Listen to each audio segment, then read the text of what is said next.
통과했습니다. 그게 무슨 소리냐?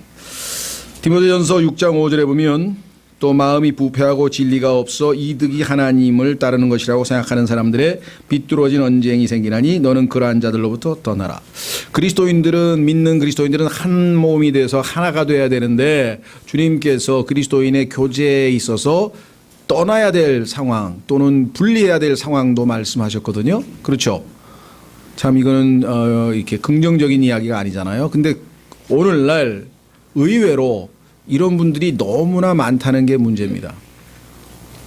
그렇죠? 아까 제가 하나님께서 왜 올바로 나누어서 진리의 말씀을 공부하라고 했는지 어제 아마 특별히 그 신학원 이 강의를 들으신 분들은 제가 평소 때보다는 훨씬 뭐랄까 좀 흥분 상태에서 아주 강한 말씀들을 많이 하다 보니까 왜 그렇게 강력하게 말씀을 드릴 수밖에 없었는가. 그것은 하나님의 말씀을 올바로 나누지 않기 때문에 이런 문제가 발생하는 거죠.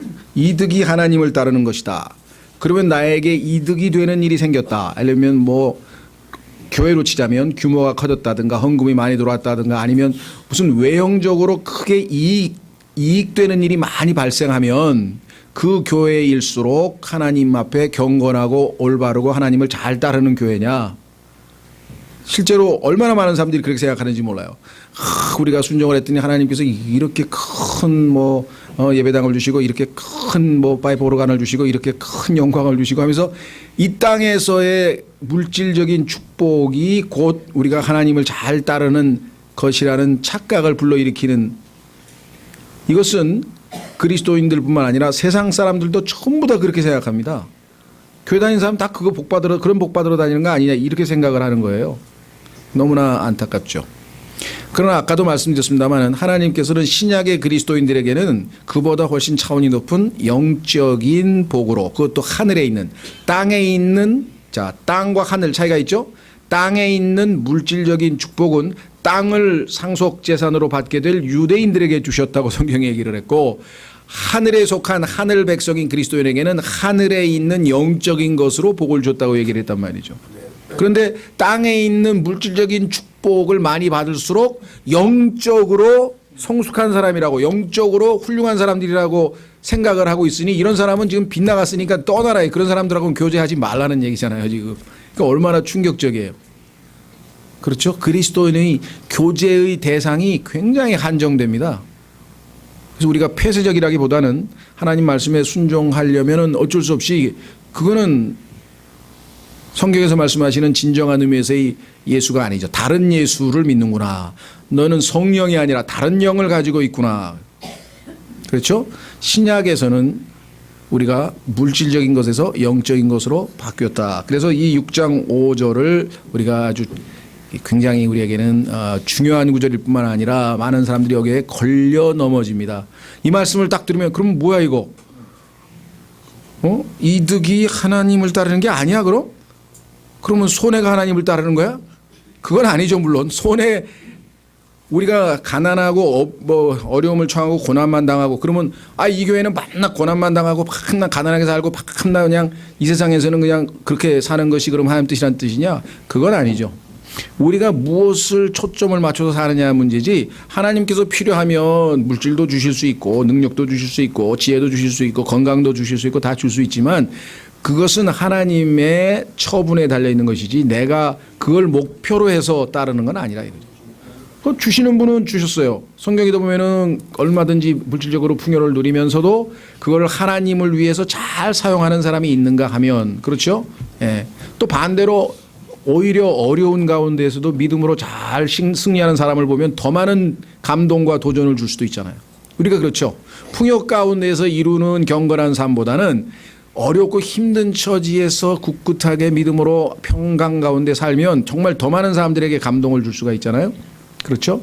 예. 자, 그래서 우리는 이 구절 하나를 짚었고요. 그 다음에 10절에 가서, 근데 이 구절은 어떻게 했습니까? 부담되니까 고치자. 그래서 뜯어 고쳤어요. 성경 어떻게 뜯어 고쳤느냐? 이걸 읽으니까 본인이 해당되는 것 같거든. 이건 안 되겠네, 양심에. 그럼 어떻게 뜯어 고쳤는가? 경건을 이득의 재료로 사용하는 사람들, 경건을 이익으로 얻기 위한 수단으로 사용하는 자들, 이랬어요. 그러니까 하나님의 일을 돈 버는 장사, 예를 들면은 뭐 카세트 테이프를 만들어서 설교 테이프를 만들어 가지고 원가가 1,000원도 안 들어가는데 뭐 10,000원에 판다든가 뭐 이런 짓을 하는 사람들을 의미하는 거다. 이렇게 해서 누가 봐도 그거 맞는 것 같으네 하고 슬쩍 초점을 흐려버렸죠. 이게 성경에서 마귀의 교활함이에요. subtlety. 아주 맞는 얘기 비슷하게 하는데 듣다 보니까 원래 하나님이 의도하시던 거하고는 딴 얘기를 하고 있다는 겁니다. 그렇죠? 자, 그 다음에 10절. 돈을 사랑함이 모든 악의 뿌리이니.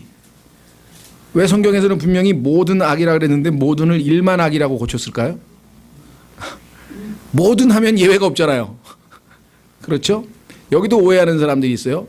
돈을 사랑함이라고 하는 것은 돈의 노예가 됐다는 것이에요.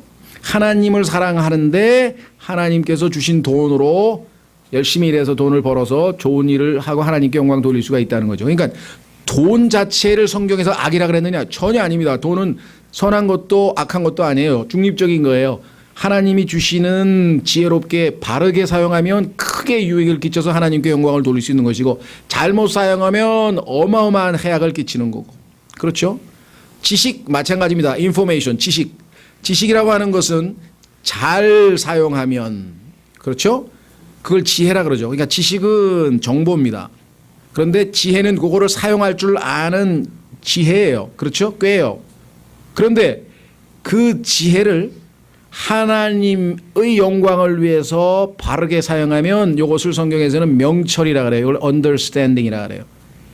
그러니까 지식과 지혜는 understanding이 없으면 어마어마하게 해악된, 예를 들면 히틀러 같은 사람이 얼마나 지혜로운 사람이에요. 독일 민족을 완전히 연설 하나로 딱 묶어가지고 힘을 발휘하게 나쁜 쪽으로 썼잖아요. 그렇죠? 그 성경에서는 우리가 많은 지식을 얻어야 되지만 그 지식을 바르게 활용할 줄 아는 지혜가 필요하고 그 지혜와 지식이 하나님과의 관계에서 어떤 의미를 갖는지를 깨닫는 명철, understanding이 없으면 엄청난 파괴력을 발휘할 수도 있어요. 그렇죠? 여기도 마찬가지. 그래서 돈도 얼마든지 좋은 쪽으로 사용할 수 있고 나쁜 쪽으로 사용할 수 있는데 돈을 사랑하면 문제는 이제 결국은 믿음에서 떠나게 될 것을 여기서 분명하게 말씀을 해놓았죠. 그래서 이 구절도 너무나 많은 그리스도인들에게 찔림이, 그렇죠? 교회를 더 크게 하고 더 뭘 하고 이것 외형적인 그런 것에 초점을 맞추고 있는 사람들에게는 굉장한 부담이 되는 얘기. 자, 세 번째는 이따가 보겠습니다만은 과학이라고 하는 거. 이왕 나왔으니까 그걸 정리를 하고 11절부터 가겠습니다. 세 가지. 교회 생활에 있어서 우리가 5절, 10절, 그 다음에 20절은 뭐냐. 오 디모데야, 속되고 헛된 말장난과 또 거짓으로 과학이라고 불리는 것들의 반론을 피하며 내게 맡긴 것들을 지키라. 자, 거짓으로 과학이라고 불린다. 이것도 지금 다른 변개된 성서에서는 다른 방식으로 또 손을 댔습니다. 세 구절 다 손을 댔는데요. 우리가 보통 과학 그러면은 일반적으로 좁은 의미로는 자연과학을 얘기합니다. 그렇죠? 과학. 근데 넓은 의미로는 이게 학문이란 뜻이에요. 학문. 인문과학을 포함해서 모든 인간의 지식, 사이언스 할 때 이 사이언스라고 하는 단어가 지식이란 뜻이에요. 그러니까 모든 인간의 지식들을 총망라하는 것을 우리가 학문이라고 하는데 이것이 하나님의 말씀에서 벗어나면, 그렇죠? 그것은 성경적 의미에서 올바른 의미에서의, 여기는 falsely so called라고 했잖아요. 거짓되이 그리 불린다. 실제로 진정한 의미에서의 지식이 아니라고, 하나님이 주시는 참 지식이 아니라는 것이죠. 이 세상에서 하나님의 말씀을 가로막는 세 가지가 있어요. 그것은 뭐냐? 여기 나와 있는 과학이 하나 있고요. 그래서 과학이 주장하는 진화론 때문에 얼마나 많은 사람들이 창세기 1장 1절 읽다가 아유 이건 아니야, 말도 안 돼. 거기서 아예 지레 겁을 먹고 기독교에 대해서 아예 관심을 안 가지려고 하는 사람들이 있죠. 왜? 과학적으로 창세기 1장 1절은 엉터리다 그랬는데 그거는 정말로 모르는 소리입니다. 과학적으로 창세기 1장 1절이 아무런 문제가 없어요. 왜냐? 과학자들이 처음에는 자신들의 주장을 내세울 때는 소위 말하면 에너지 보존의 법칙에 있어서 에너지라고 하는 것은 생성되지도 아니하고 소멸되지도 아니한다. 그렇다면 에너지는 영원하다. 그렇다면 창세기 1장 1절은 영원이 아니잖아. 어느 한순간에 in the beginning, 순간 시점이 있잖아요. 그게 없다는 거예요. 그러니까 물질은 영원하다가 원래 과학자들의 주장이었어요. 그런데 그들이 두 번째 법칙, 소위 말하면 엔트로피라고 하는 법칙에 의해서 이 폐쇄된 우주 체계 내에서는 무질서도가 증가한다. 그러니까 소위 말하면 점점 줄어든다는 것이죠. 에너지가. 그래서 태양도 얼마 있으면 식어버릴 것이다. 계산까지 할 수 있어요, 지금. 그렇다면 창세기 1장 1절에 어느 한순간이 있었고 마지막 끝이 있을 수밖에 없다. 그래서 과학자들 스스로 에너지는 영원하다고 하는 것을 비과학적이라고 인정하고 노선을 수정했어요. 그래서 지금 창세기 1장 1절을 가지고 문제 삼는 사람 아무도 없습니다. 그 자체가 비과학적이라고 얘기할 수는 없다는 거죠. 두 번째, 베드로후서에 가면은 온 우주가 원소, 소위 말하면 우리가 잘 아는 수소, 산소 뭐 이런 그런 엘레멘트라고 하는데요. 원소가 다 해체돼 가지고 우주가 다 불타버린다고 돼 있어요. 근데 과거에는 그것도 과학적이지 못하다 이렇게 과학자들이 주장을 했는데 그들이 발견한 것 중에 물질이라는 게 있죠. 그런데 물질과 반대되는 반물질이라는 것이 있어서 결국은 물질과 반물질이 촉매에 의해서 폭발하면 우주는 불타버릴 수밖에 없다는 게 과학적으로 이론적으로 아무 문제가 없다는 것이에요. 그리고 예수 그리스도께서 영적인 몸을 입고 닫혀있는 벽을 들락날락거렸는데 그것도 과학적으로 아무 문제 없다는 것이에요. 분자 구조와 관련지어서. 또 예수님께서 기도할 때 땀방울이 핏방울처럼 됐다 그랬는데 아무 문제가 없습니다. 과학적으로. 고뇌할 때 그와 같은 사이코소매틱, 정신과 육체가 연관성이 있어서 마음의 괴로움이 신체적인 현상으로 드러나는 것은 오늘날 입증돼 있어요. 우리도 제일 쉬운 게 뭐냐면 신경성 두통. 신경 썼더니 두통이 생기더라. 그렇죠? 신경 썼더니 설사가 나더라. 뭐 신경성으로 일어나는 일이 어디 한두 가지인가요? 그것도 다 입증이 됐어요. 그러니까 그 다음에 로고테라피. 그 정신과 의사들이 대화를 통해서 그 사람에게 치유할 수 있는 그 방법은 성경에 써 있어요. 좋은 말이 마음을 좋게 한다고. 오늘날 최첨단 과학적 기법, 그것이 의학이 됐든 과학이 됐든 심리학이 됐든 예술이 됐든 모든 것은 다 성경에 있습니다. 해 아래 새 것이 없다는 것은 100% 입증이 되어 있어요. 뿐만 아니라 과학자들이 발견한 모든 것들이 오히려 나중에 가서 과학자 자신에 의해서 잘못된 것이라고 해서 오류를 스스로 수정한 게 지금 루블 박물관에 한 칸을 차지할 정도로 어마어마하게 쌓여있어요. 처음엔 이게 맞다 그랬다가 나중에 아니야. 그러면 성경이 맞아 나중에 보면. 제일 쉬운 거 달은 빛을 내지 않는다. 근데 달이 빛을 낸다 그랬어요. 왜? 빛이 내니까. 달을 보니까 빛을 내잖아요. 그런데 성경에는 달이 빛을 안 낸대. 그러니까 성경 틀렸네. 나중에 한참 가서 보니까 진짜로 달은 빛을 내질 않아. 그럼 뭐예요? 햇빛을 받아서 반사만 할 뿐이야. 발광체가 아니야. 그러니까 스스로 야 대단한데 성경에. 아니 성경에 보니까 공기가 무게가 있대. 근데 공기의 무게를 잰 지가 인간이 200~300년도 안 됐어요. 공기가 무게가 있다는 걸 몰랐는데 이 말이 안 된다 그랬어요. 그러니까 지구가 circle 원형이라 그랬어요. 지구가 무슨 원형은. 나중에 알고 보니까 원형이 맞아. 그래서 성경은 파고 들어가면 다 맞아. 그러니까 과학자들이 한 얘기 가운데 스스로 잘못했다고 하는 게 지금 아주 계속 쌓여갑니다. 계속 이론을 수정해 가고 있어. 그래서 과학은 정말 나중에 제대로 과학사를 한번 공부한 사람은요. 과학은 믿을 게 못 돼요. 진화론은 과학도 아니지. 왜?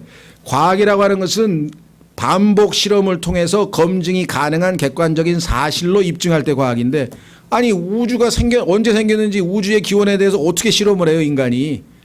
그러니까 거짓되이 과학이라고 불리는 거죠. 그건 과학이 아니거든. 믿음의 문제지. 진화론도 믿음이에요.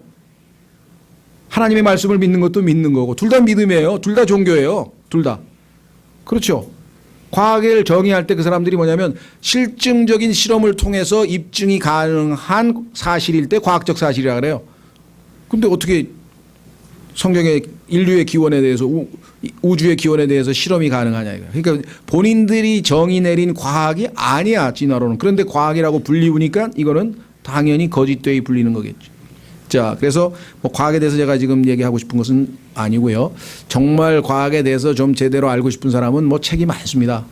그 중에서 하여간 뭐 이 헨리 모리스의 책 책도 있고요. 성경과 과학이라는 책도 있고 뭐 등등등 있으니까 관심 있는 분들은 더 많이 참조하시면 좋겠고요. 자, 두 번째 골로새서 2장으로 가겠습니다. 골로새서 2장.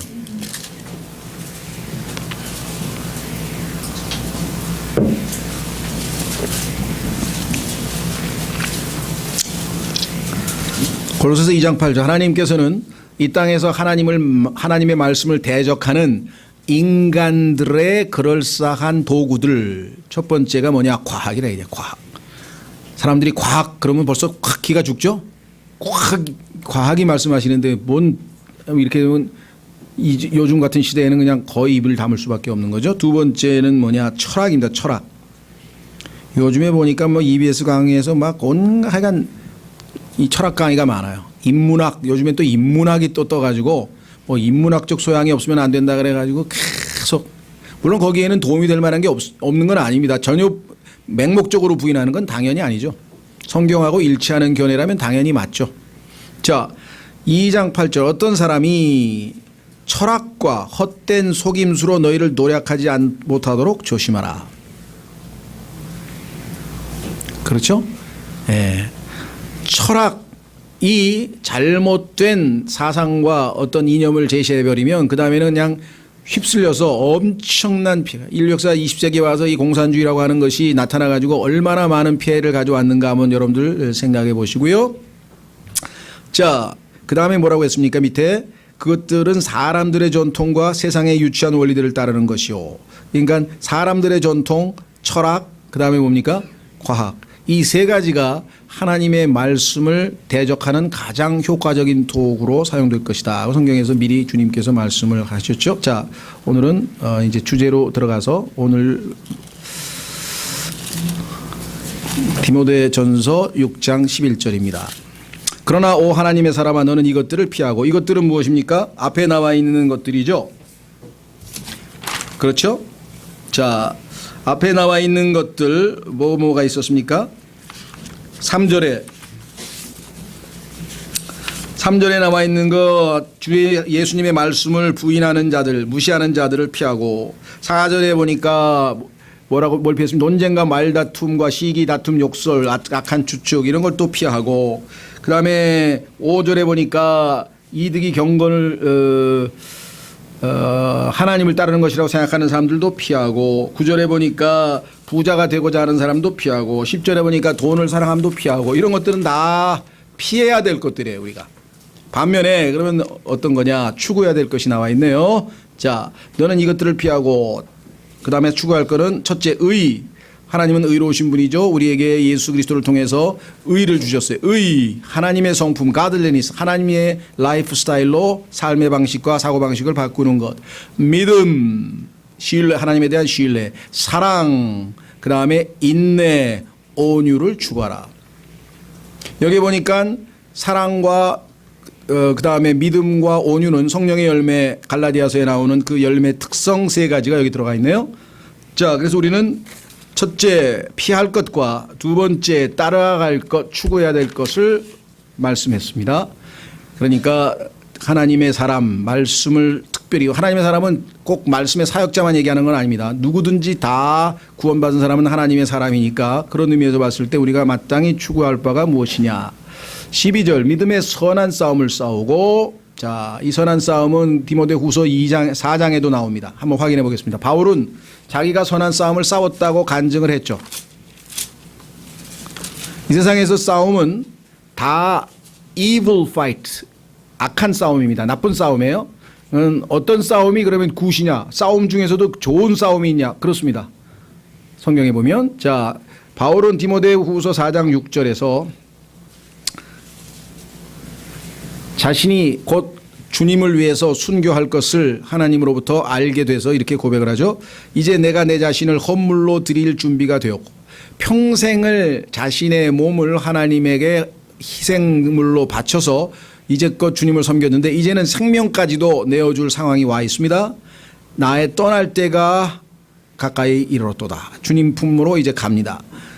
내가 선한 싸움을 싸우고, 첫째 나의 달려갈 길을 마치고, 둘째 믿음을 지켰은즉. 이 세 가지가 바울의 인생을 요약하는 것이에요. 그리스도인의 삶이 이렇게 단순하면서도 깊이가 있죠. 싸웠다. 선한 싸움. 첫째, 성경에 보니까 세상과, 둘째, 사탄과, 셋째, 자기 자신과의 싸움입니다. 그렇죠? 네.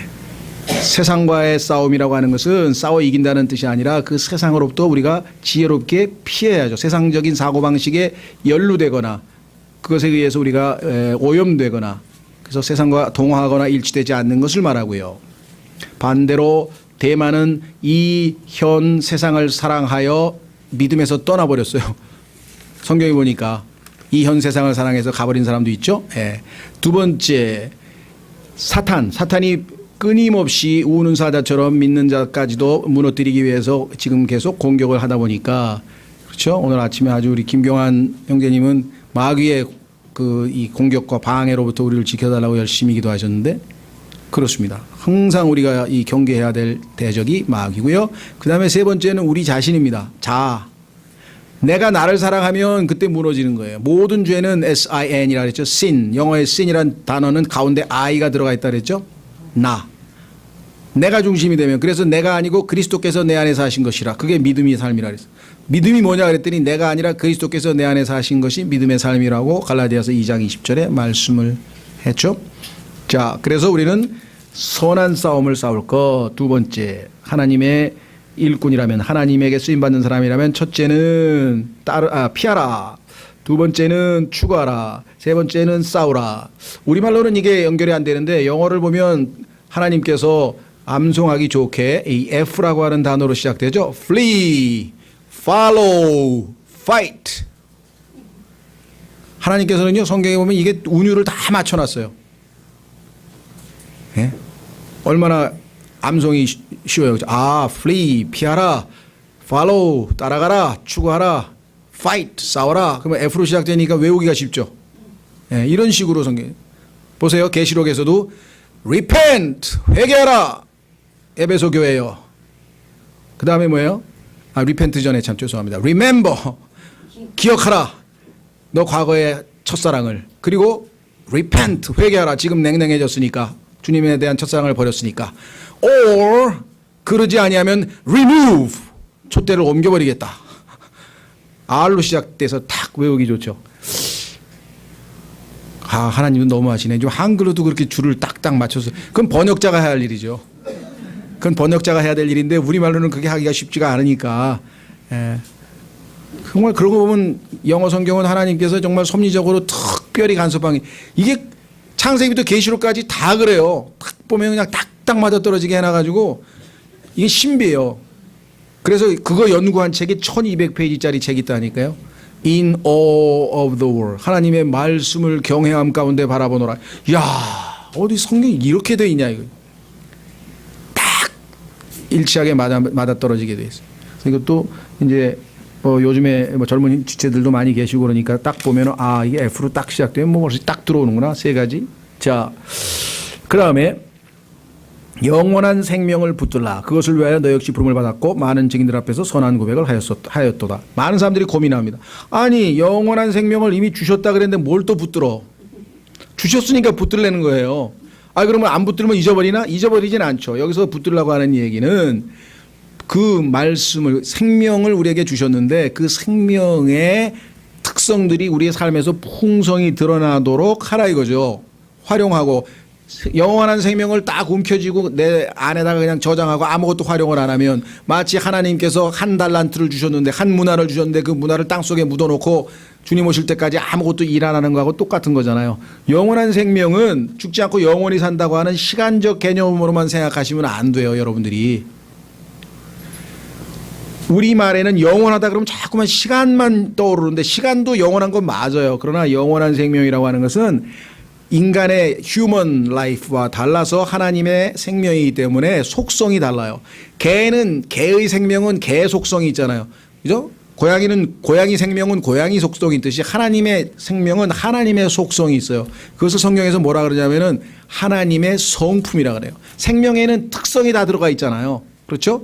예. 사람은 모성애라는 게 있고 그다음에 친구 이렇게 우정이라는 게 있고 불의를 보면 막 또 불의를 보면 막 화가 나는 그런 것도 있고 불쌍한 사람 보면 도와주려고 하는 측은지심도 있고 뭐 이런 인지상정 누구나 인간이면 가지고 있는 그런 것이 있듯이 하나님에게도 그러한 성품이 있다는 것이 하나님은 거룩하시고 의로우시고 동정심이 많으시고 그렇죠.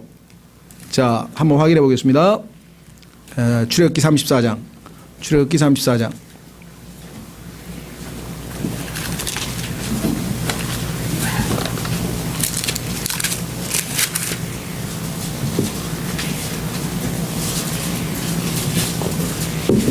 하나님께서요 자신이 어떠한 성품을 가지고 계신 분인지 선포를 하셨어요. 출애굽기 34장 6절. 출애굽기 34장 6절. 주께서 그 앞으로 지나가시며 선포하시되 주로다. 자신의 이름을 선포하시는 거예요. 나는 주다. 주로다. 긍휼이 많고 은혜롭고 오래 참고 선함과 진리가 풍성한 주 하나님이로다. 이러한 속성을 지닌 생명이 영생이기 때문에 그 영원한 생명을 우리가 꽉 붙들고 그러한 라이프 스타일로 바뀌다 이거죠. 이 땅에서의 삶을 그렇게 살라는 것이죠. 자, 우리에게 구원을 주셨어요. 그런데 그 구원을 어떻게 하라 그랬어요? 간직하고 있지 말고 일해서 바깥으로 내보내라 그랬죠. 확인해 보겠습니다. 빌립보서 2장. 여러분 안에 있는 구원은요 가만히 그 상자에다 모셔놓고 금고에다 모셔놓는 구원이 아니라니까요. 그 구원의 여러 가지 아름다운 모습들을 사람들에게 보여줘야 된다는 것이에요. 아, 구원이라고 하는 것이 이렇게 놀랍고 아름다운 것이구나. 우리 안에 들어있는 구원이 가져다준 생명, 영원한 생명은 아까 얘기한 것처럼 하나님의 그 놀라운 거룩한 성품들을 담고 있다는. 빌립보서 2장 12절 12절. 그러므로 나의 사랑하는 자들아 너희가 항상 순종한 것 같이 내가 있을 때뿐 아니라 지금 내가 없을 때에도 더욱더 순종하여 두려움과 떨림으로 너희 자신의 구원을 일하여 드러내라. 구원을 개역성경처럼 이루어라 그러면은 내 힘으로 이루는 겁니까? 아니죠. 구원을 이미 받았어. 너희 속에 구원이 주어져 있잖아. 그런데 그 구원은 간직하는 게 아니라 사람들에게 보여주는 거야. 어떻게? 일하여 드러내라. 그럼 오해하지 마십시오. 일하여 드러낸다고 하는 말하니까 우리가 일하는 거냐? 아닙니다. 그 다음 구절에 일은 하나님이 하신다고 써 있어요. 자, 13절. 너희 안에서 일하사 자기가 참으로 기뻐하는 것을 원하게도 하시고 행하게도 하시는 분은 하나님이시니라. 하나님께서 우리 안에서 일하신다 그랬어요. Work in us. 그래서 요즘 현대적인 표현으로 하자면 생산은 하나님이 하시고 그다음에 그것을 바깥으로 내보내는 유통은 우리가 하는 것이에요. 그러니까 12절에 나와 있는 것은 유통의 책임이 우리에게 있다는 것이에요. 생산은 잔뜩 했는데 유통을 안 하고 있으면 어떻게 됩니까? 재고만 쌓아놓으면. 그건 제대로 된 경제활동이 아니죠. 하나님께서 우리에게 원하시는 것도 우리에게 주신 그 구원과 영생이라고 하는 것은 너무나 소중하고 너무나 놀라운 것이기 때문에 그냥 보관하고 쌓아둘 것이 아니라 바깥으로 사람들에게 내보내서 알리라는 것이죠. 그것이 말씀의 사역자가 해야 될 일이고 그래서 아까 lay hold on이란 말을 썼죠. 영생을 붙들라. 우리말로는 번역을 지금 이렇게 붙들라 그러니까 이거 잃어버리면 안 되나 보다. 꽉 붙들으라는 소리인가 보다. 이렇게 지금 오해하시지만 그 뉘앙스는 아까 얘기한 것처럼 빌립보서 3장에도 나오잖아요. 높은 부르심을 향해 계속해서 밀치고 나아가라 이거죠. 전진해 나가라. 영적으로 성장해 나아가라. 이런 뜻이겠죠. 자, 12절. 그것을 위하여 너 역시 부르심을 받았고 우리가 구원만 한 게 아니라 구원 받은 사람도 또 부르셨어요. 아까 얘기했죠. 왜요? 명예를 지고 주님을 십자가를 지고 주님을 따르는 두 번째 부르심이 있었잖아요. 여기도 불렀잖아요. 어떤 부르심이냐? 영원한 생명을 붙드는 그러한 부르심을 받았고 많은 증인들 앞에서 선한 고백을 고백하였다. 정말 이제껏 합당한 증인의 삶을 살았습니다. 디모데가. 13절. 모든 것을 살리시는 하나님의 눈앞에서와 하나님은 생명의 근원이십니다. 모든 것을 살리십니다. 나사로도 살리셨고 아브라함도 살리셨고 사라의 죽은 태도 살리셨고 생명의 근원, 생명, 살리는 영. 하나님 예수님은 살리시는 영이 되셔서 영적으로 죄와 허물로 죽어있는 우리를 살리시러 오시는 분이시죠. 예, 우리가 영적으로 어떨 때에는 죽지는 않았지만 죽은 거나 진배 없는 그렇게 아주 영적으로 이렇게 힘이 없는 무기력한 삶을 살 때가 우리 그리스도인이 얼마나 많으냐 이거예요. 그럴 때마다 살리시는 소생시키시는 하나님을 의지해야 되겠죠. 두 번째, 본디오 빌라도 앞에서 선한 고백을 증언하신 그리스도 예수님 앞에서 내가 명하노니. 자, 군사이기 때문에 명령을 내립니다. 하나는 하나님 앞에서, 두 번째 예수 그리스도. 근데 예수 그리스도도 너처럼 너에게 본을 보이셨어. 어떤 선한 고백. 네가 예수님의 그 본을 따라 선한 고백을 했는데 예수님이 어떤 선한 고백을 하셨는가 한번 확인해 보겠습니다. 요한복음 18장. 요한복음 18장 가면은 본디오, 여기도 정확하게 빌라도 얘기가 나오죠. 본디오 빌라도는 세상의 통치자 아닙니까? 당대에 예수님이 사시던 그 지역의 최고 통치자 앞에서도 담대하게 전혀 떨지 아니하고, 바울도 그랬어요. 자, 두 군데를 한번 찾아보겠습니다. 요한복음 18장. 성령 충만은요, 담대함이에요. 마귀의 영으로 충만하면 무모함이 나와요. 잘 보셔야 돼요. 무모함과 담대함은 얼핏 보면 비슷한 것 같지만은요, 아주 균형 잡힌 담대함과 아주 정말 excessiveness, 아주 지나친 행동을 하는 무모함과는 전혀 다른 겁니다. 잘못하면 비슷한 것으로 오해할 수 있어요. 그냥 막 무슨 무질서하게 막 소리를 질러대고 그냥 막 이리 뛰고 저리 뛰고 막 등을 두드리고 북을 두드리고, 야, 이게 막 무슨 성령 충만이라고. 그건 아니에요. 성령은 질서의 하나님이시고요. 전혀 그런 방식으로 행동하시는 분이야. 누가 봐도 젠틀맨처럼 하시는. 성령의 열매가 gentleness 아니에요. gentleness. 부드러움. 자, 18장. 요한복음 18장. 35절. 요한복음 18장 35절. 빌라도가 대답하되 내가 유대인이냐 내 민족과 수제장들이 너를 내게 넘겨주었느니라 내가 무엇을 하였느냐 하매 예수님께서 대답하시되 내 왕국은, 이제 중요합니다. 예수님은 내 왕국은 이 세상에 속하지 아니하니라. 만일 내 왕국이 이 세상에 속하였더라면 내 종들이 싸워서 나를 유대인들에게 넘겨주지 아니하였으리라. 나를 십자가에 넘겨줄 리가 없지 않느냐 이거야. 내가 지금 여기 왕이라면. 근데 나는 내 세상은 지금 물질적인 왕국은 지금은 아니야. 그래서 그러나 지금은 내 왕국이 여기에서 나지 아니하느니라. 단서가 뭐예요? 지금은. 그러면 1000년 뒤에 내가 다시 오면 그때는 이 땅도 내가 다스릴 왕이야. 이해가 되시겠어요? 그런데 그거를 믿지 않는 사람은 뭐예요? 지금은을 없애버려. 그러면 뭐예요? 예수님은 영원토록 1000년 왕국도 없어. 지상에서는 안 다스린다. 예수님은 영적인 왕국만 다스린다. 이렇게 되는 거예요. 다 없애버렸어.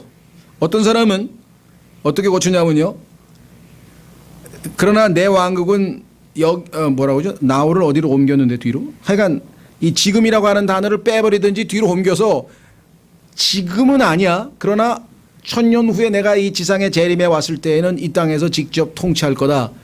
이것을 원치 않는 사람들이 이 성경 구절을 다 없애버렸어요.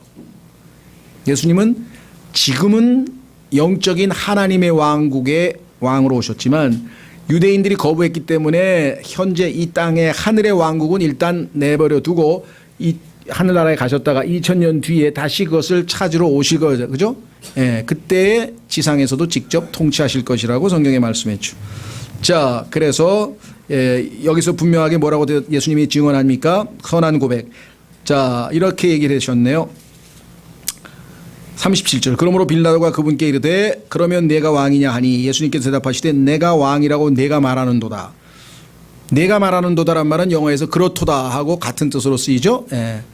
근데 예수님은 네가 인정했지 않았느냐 이렇게 말씀했어요. 내가 이런 목적으로 태어났으며, 예수님의 탄생 목적 중에서 여러분이 가장 제일 잘 알고 있는 게 뭡니까? 죄인들을 회개시켜서 구원하러 오셨다. 대부분의 그리스도인들은 그거 한 가지만 알고 있어요. 예수님은 죄인들을 회개시켜서 구원하러 오셨다. 맞는 말이죠. 성경에 써 있으니까. 그런데 그것만을 위해서 오신 게 아니에요. 성경에 보니까 예수님이 오신 이유가 한 10가지 돼요. 두 번째가 뭐냐, 여기 나와 있네. 이런 까닭으로 내가 세상에 왔다. 두 번째 목적은 뭐야? 곧 나는 진리에 대하여 증언하려 하노라. 이 세상은 거짓의 영의 지배를 받고 있기 때문에 내가 진리의 영을 보내서 진리를 바로 선포하노라. 그렇죠? 진리에 속한 자마다 내 음성을 듣느니라 하시매. 그래서 성경을 번역하게 하시고 성경을 기록하게 하시고 다 우리에게 진리의 말씀 하나님의 성경을 우리에게 주셨고 그것으로 인해서 이 땅의 모든 거짓된 것들을 바로잡기 위해서 오신 것이 두 번째 이유죠. 38절 빌라도가 그분께 이르되 진리가 무엇이냐 하더라. 그가 이 말을 하고 다시 유대인들에게로 나가 그들에게 이르되 나는 그에게서 아무 잘못도 찾지 못하노라. 죄가 아니다. 죄인이 없다. 죄가 없다 그랬어. 자, 여기서 중요한 거는요. 어떤 사람들은 예수님께서 왜 답변을 안 하셨냐. 진리가 무엇이냐 하더라 그랬는데요. 질문한 게 아니에요. 빌라도가. 예수님께서 진리를 증언하러 왔다 그러니까 그럼 그 진리가 뭐냐 이렇게 궁금해서 물어본 게 아니고 진리가 뭐냐 이거야. 밥 먹여주냐 이거야. 너는 진리를 증언하러 왔는데 이렇게 비참하게 죄인으로 서 있으면 나는 지금 왕자에 앉아서 이렇게 폼 잡고 있는데 그 진리 밥도 안 먹여주네. 권력도 안 주네. 그럼 뭐 진리가 뭐야 그거. 그건 나가버린 거예요. 세상 사람들 진리에 대해서 관심 없습니다. 예. 원래 진리에 관심이 없어요. 왜? 진리 그걸 어떻게 하냐 이게야. 이럴 수도 있고 저럴 수도 있는 거지. 절대적인 진리가 없다고 생각하니까 아예. 그렇죠? 예. 자, 그래서 여기 보시면 예수님은 질문을 받으신 게 아니고 빌라도는 이 세상의 사람들을 전형적으로 예표하고 있는 사람들이다. 진리 자체에 관심이 없어요. 자, 돌아와서 자, 이와 같이 선한 고백을 하셨어요. 예수님은. 빌라도요. 이거 말고도 또 많이 있죠. 자, 빌라도 앞에서 한 것 뭐 나중에 찾아보십시오. 19장 11절도 있고 더 있으니까. 자, 우선 13절. 그래서 이제 이 두 분 앞에서 내가 명한다. 명령을 내린다. 그래서 첫째, 너는 우리 주 예수 그리스도의 나타나심이 있을 때까지 항상 주님의 나타나심이 전제되네요. 점도 없고 책망받을 것도 없이 이 명령을 지키라. 이 명령은 11, 12절을 얘기하죠. 이 명령을 지키라. 세 가지. flee, 피하라. follow, 추구하라. 그 다음에 뭐예요? fight, 선한 싸움을 싸우라라고 하는 이 명령을 준행하라. 언제까지? 주님이 오실 때까지. 성경에 보면 appearing, 예수님의 나타나심에 대해서 appearing에 대해서 보면 두 가지가 있습니다. 우리는 그분의 그죠? 뭘 기다리고 있습니까? 복된 소망. 우리가 가지고 있는 것은 복된 소망인데 그거는 예수 그리스도가 신부를 데리러 나타나시는 거예요. 그런데 그 다음에 7년 있다가 이 세상을 심판하러 오세요. 그때 appearing이 또 있어요. 두 번의 appearance. 두 번이 나타나시는데 그거를 혼동하면 이제 뭐 교회가 환란을 통과하네 안 통과하네 막 이상한 논리 가지고 또 싸움이 벌어지죠. 자, 확인해 보겠습니다. 디도서 그 오른쪽으로 한 서너 장 넘기시면 디도서 2장에 보시면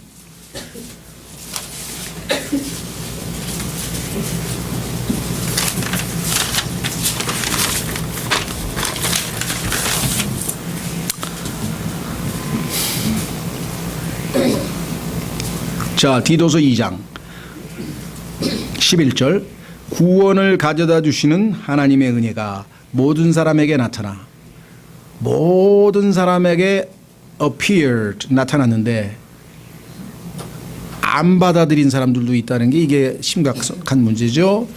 그 다음에 그것을 받아들이면 그 사람에게는 어떻게 되는가? 우리를 가르치시되. 그래서 아까 뭐라 그랬습니까? 너희는 내게 와서 배우라. 왜? 나는 마음이 온유하고 겸손하니 내게 와서 배우라. 내가 가르쳐 줄게. 너희는 이제껏 영이 죽은 상태로 육신적인 삶만 살았기 때문에 눈에 보이는 세계에서 살았기 때문에 절대로 영적인 삶을 그렇게 쉽게 빠르게 습득하기가 어려워. 그래서 영적인 삶은 어떠한 삶인지는 어린아이가 걸음마를 배울 때 한참 동안 시간이 걸리듯이 하나씩 배워서 그러지 않으면 습득이 안 돼요. 그래서 교회에 와서 하나님 말씀을 부지런히 듣고 기도하고 이게 반복해서 훈련이 잘 된 사람이라도 겨우 조금씩 영적으로 성장해 가는데 그걸 등한시하는 사람이면 성장을 기대하기가 어렵죠. 그래서 성경에 보니까 성장이 안 된 사람에 대해서 고린도전서 3장에서 히브리서 5장에서 곳곳에서 왜 너희는 잘하지 않느냐고 계속해서 얘기하는 이유가 바로 그것이죠. 가르치신다 그랬어요. 5과목이 여기 있네. 자, 두 가지는 네거티브예요. 경건치 아니한 것과 세상에 속한 정욕들을 우리가 거부하고 두 가지는 거부하라. 아까 어떻게 됐습니까? flee, follow 앞에 flee가 있잖아요. 항상 성경은 네거티브부터 시작한다니까. 네거티브. 그래서 the power of positive thinking, 적극적 사고방식의 능력 이런 거 주장하는 사람 하면 할 수 있다. 모든 거 긍정적으로 생각하는 것, 이거는 성경적 방식이 아니에요. 성경은 일단 뭐예요? 나는 아무것도 할 수 없다. 그러나 나를 강하게 하시는 그리스도를 통하여 모든 것을 할 수 있다. 그렇죠? 그래서 성경은 항상 뭐예요? 능동적 수동형 사람을, 성경적 타입이에요. 수동이야, 수동. 왜? 내가 주체가 아니니까. 하나님이. 그러나 내가 능동적으로 내 자신을 주님께 내어 드려야만 주님이 날 쓰시기 때문에 능동적인 측면이 있다 이 말이에요. 의지를 드려야 된다 이 말이에요. 그러나 결과적으로 일하시는 분은 내 몸을 통해서, 내 지식을 통해서, 나의 헌신을 통해서 하나님이 일하시죠. 그러니까 나중에 셋째 하늘에 갔는데 수고했다 그러면서 왕관을 우리에게 주시잖아요. 5종류의 왕관을. 그랬더니 계시록에 있던 그 24장로들이 다 어떻게 했어요? 왕관을 벗어서 다 던졌죠. 우리는 받을 자격이 없습니다. 왜? 이거 다 하나님의 일하신 건데 왜 내가 일도 안 했는데? 그거 다 돌려드렸어요. 예수님께서 그 많은 왕관을 쓰시고 계시록 19장에서 재림하시는. 예? 우리가 주님께 영광을 돌려드리는 거죠. 자, 그래서 여기 보시면 뭘 배우느냐? 2가지를 거부하라. 그 다음에는 뭐예요? 3가지는 따라야 돼. 이제 추구해야 돼. 뭐냐? 이 현 세상에서 하늘나라에 가면 기회가 없습니다. 이 세상에서 주님을 섬겨야 돼. 이 세상에서 배워야 돼. 이 현 세상에서 맑은 정신을 가지고, 맑은 정신. 자, 이게 우리말로는 그런 맑은 정신이니까 어떤 성경에는 술 취하지 말라 뭐 이렇게도 번역이 되어 있는데요. 소벌리라고 하는 것은 우리의 생각을 마땅히 생각할 올바른 것에 두는 것. 올바르게 바르게 생각하는 것이에요. 예, 우리 김학교 형제님이 기도하시나 말들을 바르게 하고 생각을 바르게 하고 얼마나 얘기합니까? 생각을 바르게 하는 게 여기 나와 있는 바로 이 소벌리예요. 그런데 우리는 쓸데없는 거나 이미지네이션, 공상이나 상상이나 망상이나 아주 전혀 유익이 안 되고 오히려 해로운 것들만 머릿속으로 온갖 잡다한 생각만 해야 되는 거예요. 그렇죠? 그래서 빌립보서에서는 정직한 것, 바른 것, 순수한 것 이런 것들을 생각하라, 이런 것들을 생각하라 하면서 마땅히 생각해야 될 것을 다 써놨잖아요. 하나님께서. 그죠? 근데 여기 보면은 그것은 예수님으로부터 배워야 된다. 그죠? The mind of Christ. 그래서 우리에게 예수 그리스도의 생각을 주셨다고, 마인드를 주셨다고 성경에 써 있다. 그래, 2번째는 뭐냐? 의롭게. 자, 세상에서 정의롭게와는 조금 다르게 하나님이 보시기에 바른 삶을 살아야 돼. 하나님은 wrong이 아니야. 항상 right이에요. right. 하나님 보실 때 수긍이 되는, 하나님 보실 때 옳아, 옳다고 하시는 그러한 삶을 살아야 되는데 우리는 때로는 인간도 하나님과의 생각이 같을 때가 있고 때로는 다른 게 많아요. 따라서 하나님에 의해서 하나님의 기준에 의로운 삶을 살려면 예수님으로부터 배워야 된다. 3번째, 하나님의 뜻대로 살며 godly. 이거는 우리의 사고방식, 우리의 생활방식, 우리의 모든 라이프 스타일이 하나님 방식으로 바뀌는 거예요. 베드로전서에서 너희가 말을 할지라도 하나님이 말씀하시는 것처럼 하며 너희가 행할 때에는 하나님의 능력으로 행하는 것처럼 하며 모든 우리의 어떤 그 미덕의 원천은 다 하나님으로부터 공급될 때 그것을 가들리니스라 그랬다. 가들리. 자, 그래서 2개는 거부하고 3가지는 따르고 이 3가지가 5과목을 예수님이 은혜가 가르쳐 주신다. 꾸준히 배우는 가운데 어떻게 우리가 이 5가지를 잘 배워가면서 살아갈 수 있느냐, 인내할 수 있느냐, 그것은 복된 소망을 기다리기 때문에 13절 저 복된 소망과 위대하신 하나님 곧 우리의 구원자 예수 그리스도의 영광스러운 appearing 여기 나와 있네요. 나타나심을 기다리게 하셨느니라. 그렇죠? 나타나심, appearing. 그래서 이 성경에서 구원자 예수 그리스도의 영광스러운 나타나심인데 예수 그리스도의 영광의 나타나심이라고 된 성경은 잘못된 거죠. 예수님은 안 나타나고 영광만 보내셨어? 본인은 안 나타나시고 구름 기둥만 보내시면 아니죠. 예수님이 나타나셔야 되겠죠. 예, 그렇게 아주 교활하게 성경을 고쳤습니다. 자, 그래서 이 일이 있을 때까지, 이 예수님이 나타나실 때까지 너희는 어떻게 하라고 지금 명령을 내립니다. 디모데전서로 다시 돌아옵니다. 그런데 성경에 보니까 그 이후에 7년 뒤에 나타나시면요, 불 가운데 나타나시며 심판하러 나타나시며 진노를 퍼부시게 나타나시며 2번째 appearance 나타나시면 아주 진노의 날, 복수의 날, 하나님의 잔인한 날, 뭐 성경에 보면 정말 최악의 날이에요. 두 번째 나타나실 때는. 자, 다시 돌아오십니다.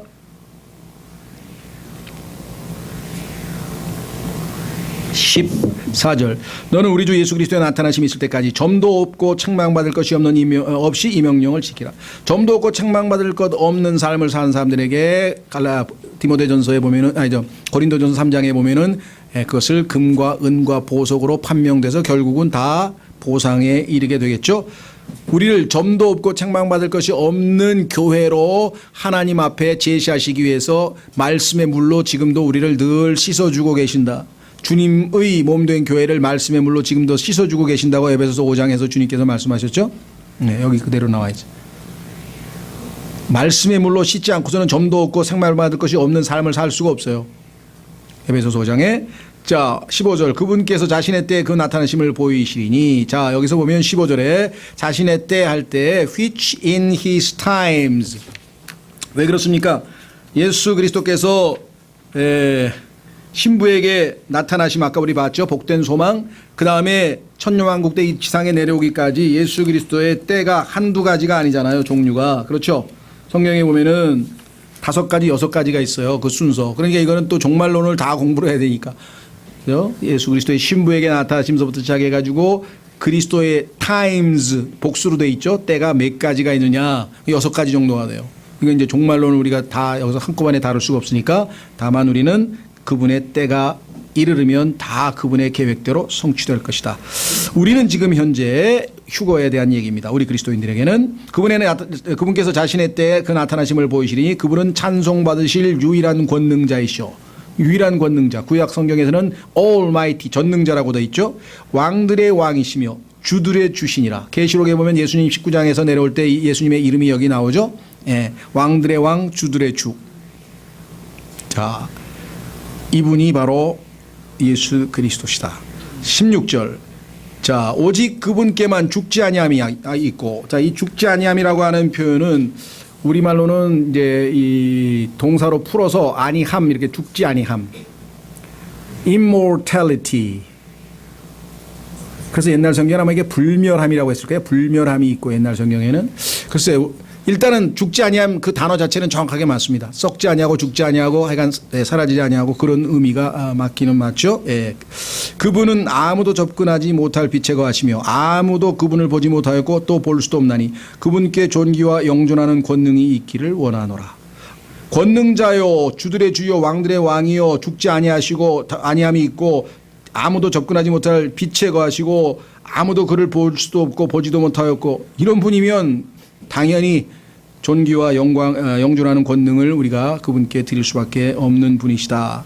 이 구절 하나하나가 정말 하나님의 속성, 신론의 거의 전부를 다 포괄하고 있어서 엄청난 얘기들이 여기 나와 있는데 우리가 시간이 없으니까 한 구절만 보겠습니다. 죽지 아니함.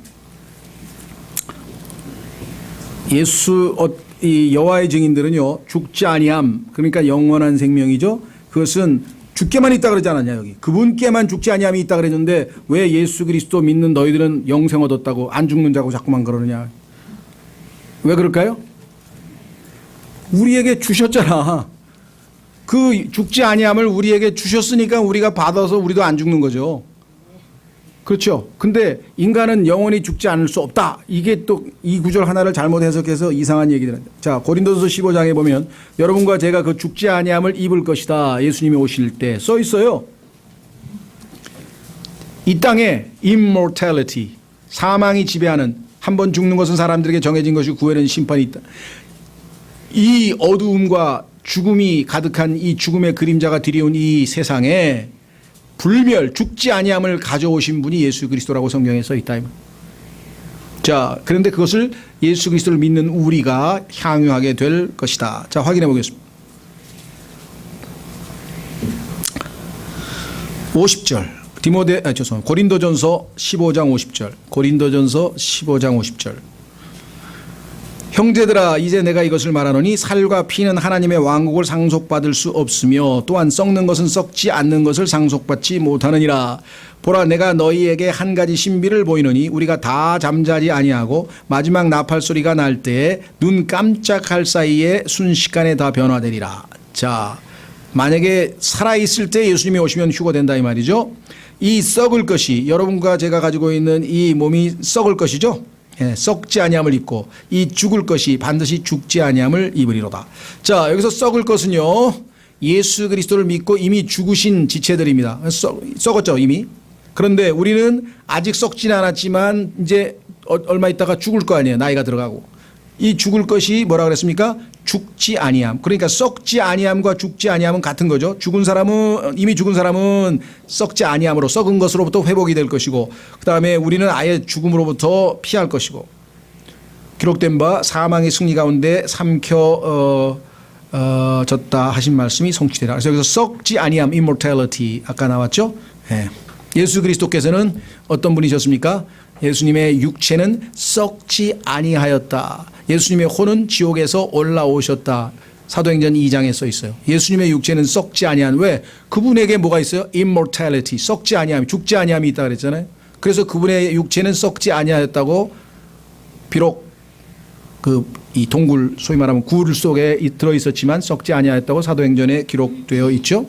자, 그래서 예수 그리스도는 썩음과 죽음, 이것은 아까도 얘기했지만 과학에서 말하는 엔트로피, 성경적으로 얘기하면 죄의 법하고는 무관한 그러한 생명이죠. 다시 마지막 정리하고 마치겠습니다. 자, 이와 같이 이제 디모데전서를 마무리하면서 마지막 경고네요. 그런데 부자들에게 특별히 경고를 했네. 자, 이 세상에서 부유한 자들에게 명하여 그들이 마음을 높이지 말고, 부유한 사람 중에 겸손한 사람을 찾기는 쉽지 않습니다. 없다는 건 아니지만, 왜? 인간의 재산은, 부는 인간으로 하여금 교만한 마음을 갖도록 부추긴다 이 말이죠. 예. 자, 이 세상에서 부유한 자들에게 명하여 그들이 마음을 높이지 말고, 두 번째는 뭐냐? 확실치 않은 재물을 신뢰하지도 말며. 재물은 확실하지가 않다 그랬네요. 언제 없어질지 모르죠. 최근에도 보면 이 사람은 얼마 전에 굉장한 부자였는데 왜 감옥에 갔지? 그런 사람은 한둘이 아니잖아요.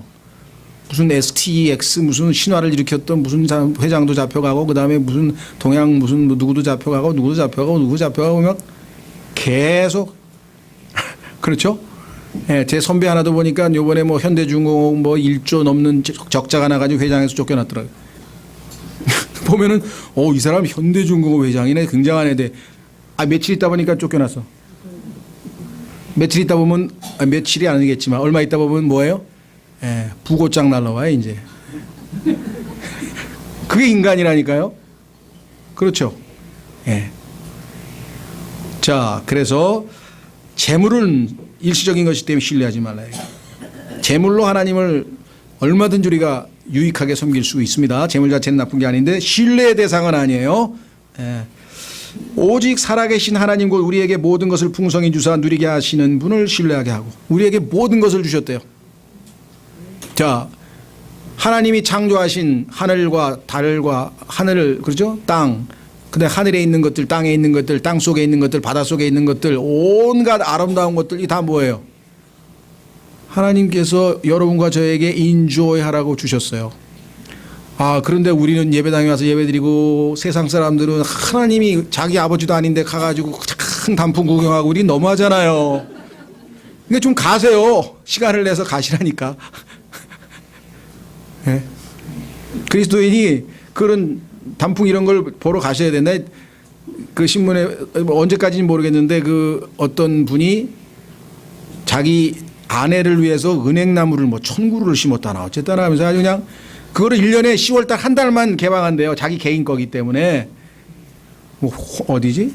횡성인가 홍천인가 하여간 잘 모르겠는데 그냥 은행나무가 1000그루 쫙 있어요. 예. 그걸 좀 여러분들 딴 데다 시간 쓰지 말고 뭐라 그러나 한 달에 한 번씩 그거 월차 같은 걸 내서 가시라고요 좀. 예? 아니면 반차라도 내서 새벽에 가서 점심밥 먹고 올라오시던가. 그거 다 하나님이 우리에게 주신 거예요. 그래요? 예, 제일 멍청한 사람이, 저도 그런 멍청한 사람이 속하지만 실내에서 번쩍번쩍거리는 거, 그게 뭐가 됐든지 그거에 시간 다 뺏기고 앉았습니다. 그럼 망치는 거죠. 진정한 인조에 할 게 지금 뭐 어마어마하잖아요. 예? 단풍 하나서부터 시작해가지고 그 오묘한 것, 신비한 것부터 시작해서 어마어마하게 다양한 걸 하나님이 주셨어요. 그렇죠? 예. 뭐 그걸 뭐 여기서 다 어떻게 얘기하겠어요? 모든 것을 주셨다 그랬으니 이 세상에 있는 모든 걸 다 어떻게 여기서 얘기하겠어요? 인조에 할 수 있는 권리, 우리 거기다 얼마나 또 마음이 감사에 뿌듯합니까? 하나님께서 이거를 이렇게 오묘하게 신비하게 만들어가니 수족관만 한번 가도 그리스도인들은 그냥 할렐루야가 저절로 나와. 야, 어떻게 이렇게만 하나님께서 왜 그렇게 다양하게 만들어놨는지 아세요? 이유가 성경에서 써 있어요. 하나님이 하나님이심을 사람들에게 알려주려고 했대. 하나님이 아니면 도저히 이렇게 할 수가 없으니까. 하늘에서 내리는 눈송이, 이제껏 6,000년 동안 눈이 하늘에서 내렸는데 그것도 전 세계에 내렸는데 얼마나 많은 눈송이가 내렸어요. 단 하나도 똑같은 눈송이가 없다 그랬어요. 사람의 지문, 이 세상에 수천억이 아마 지금부터 6,000년 동안 살았을 텐데 단 한 개도 똑같은 지문이 없다 그랬어요. 하나님께서. 생각해 보셨어요? 그게 다 뭐예요? 그 정도로 하나님은 위대한 분이라는 것을 우리에게 알려주는 거예요. 하나님이 누구이신지를 알리기 위해서 그러셨다고 성경에 써 있다니까요. 그 하나님을 알아가는 것이 신앙생활을 하는 거니까요. 그 하나님을 알면 불안해할 것도 없고 걱정해야 할 것도 없고 뭐 무슨 탐심을 낼 것도 없고 시기를 할 것도 없고 질투도 하고. 왜? 하나님 한 분으로 만족할 수 있잖아. 우리를 만족시키기 위해서 시시한 것에 신경 쓰지 말고 나에게 초점을 맞추라. 이게 나에게. 믿음의 창시자여 완성자이신 예수를 바라보자 그래. 그렇죠.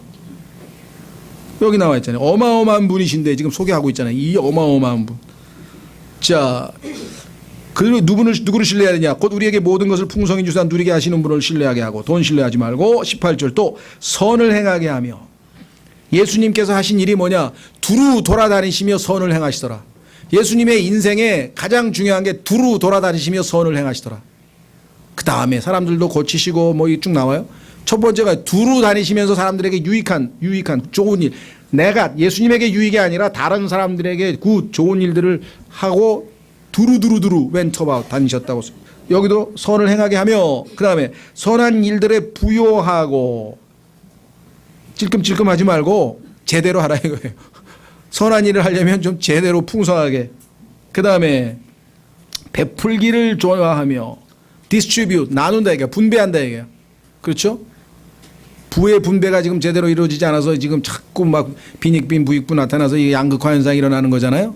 예, 물론 이건 뭐 제도적인 문제도 있겠지만 하여간 사람들이 점점점 더 이런 문제에 대해서 둔감해지죠. 네 번째. 그 다음에 기꺼이 나눠주게 하라 그랬어요. 이 communicate예요. distribute하고 communicate. distribute는 내가 일방적으로 주는 거고 communicate는 주고받는 거고 뉘앙스가 비슷하지만요. 자, 그래서 또 다가올 때를 대비하여 자기를 위해 좋은 기초를 쌓게 하신. 주님이 오실 때 상급을 받으려면 그 좋은 기초가 뭐냐면 여기 나와 있는 이 선을 행하고 선한 일에 부여하고 베풀기를 좋아하고 기꺼이 나누어주고 하나님을 신뢰하고 이러한 삶을 살면 정말 다가올 세상에 주님 앞에서 아주 칭찬받을 튼튼한 기초를 세우는 거라 이 말이에요. 이것은 그들이 영원한 생명을 붙들게 하려 함이라.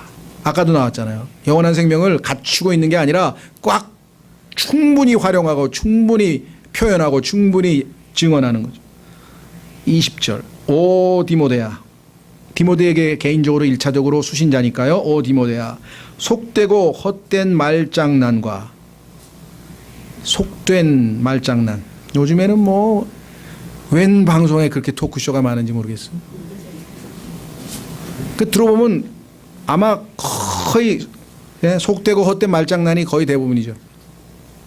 예? 어떤 사람이 뭐 그런 발언을 무슨 하숙집인지 아니면 뭐 집에서 아이들이 떠드는 소리를 듣고 계속 다 적어놨더니 도움되는 말이 한 개도 없대. 전부 다 쓸데없는 말.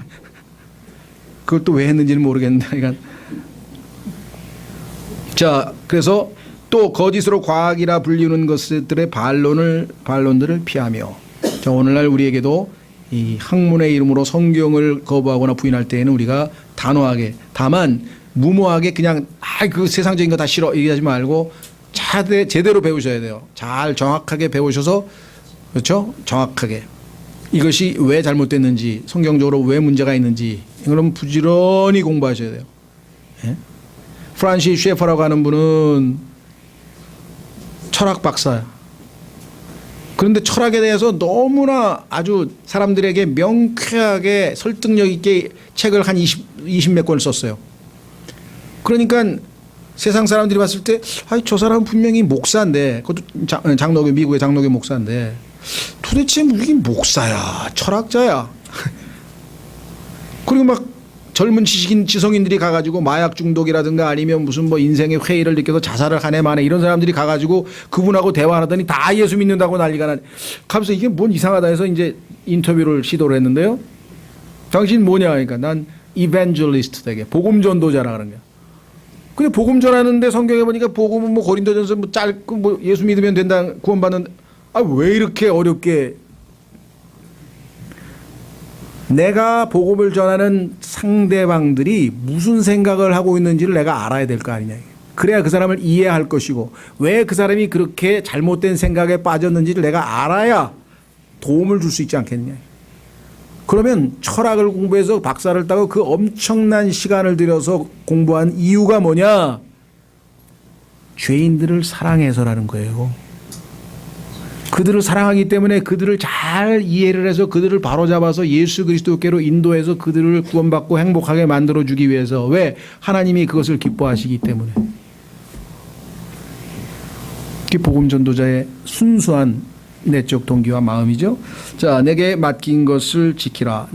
하나님께서 디모데에게 맡긴 게 뭡니까? 복음을 맡기셨고 하나님의 말씀을 맡기셨고 때로는 돈도 맡기셨을 것이고 맡긴 게 어디 한두 개인가요? 우리가 청지기로서 이 세상에서 내가 가지고 있는 모든 것은 다 하나님께서 주신 것이고 그 모든 것 그것이 재능이 됐든 그것이 언변이 됐든 그것이 뭐 피지컬 힘이 됐든 뭐가 됐든 간에 다 먹든지 마시든지 그 무엇을 하든지 하나님의 영광을 위하여 하라 그거죠. 하나님이 너에게 다 준 거 아니냐. 그것이 요즘에 뭐 재능 기부라는 것도 세상에서 하는 모양인데 그리스도인도 마찬가지. 하나님이 주신 것이 재능이 됐든 무슨 재주가 됐든 능력이 됐든 돈이 됐든 다 하나님께서 주신 거예요. 그걸 잘 지켜서 하나님께 영광을 돌리는 방식으로 우리가 사용하자. 그것을 내세우던 어떤 자들이 과학을 내세우는 거죠. 믿음에 관하여는 잘못하였느니라. 빗나갔자 은혜가 너와 함께 있기를 원하노라. 아멘.